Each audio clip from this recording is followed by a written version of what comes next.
We have a pension problem, and it's created by our legislature, and it goes back to the 2001 increase where the legislature gave itself a 50% increase in their pensions. Governor Ridge went along with that, and at the same time they decided to stop making the employer contributions. Well, that's like if you had your home mortgage and you decided to stop paying your principal and just pay interest on it. It's going to come back to bite you.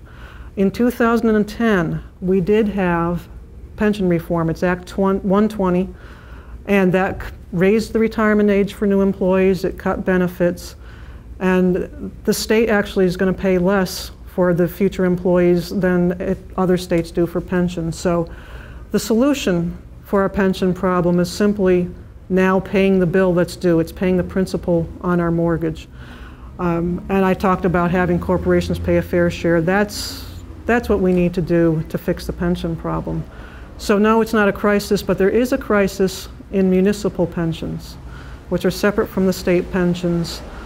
We have got to allow municipalities, especially cities, ways to raise revenue.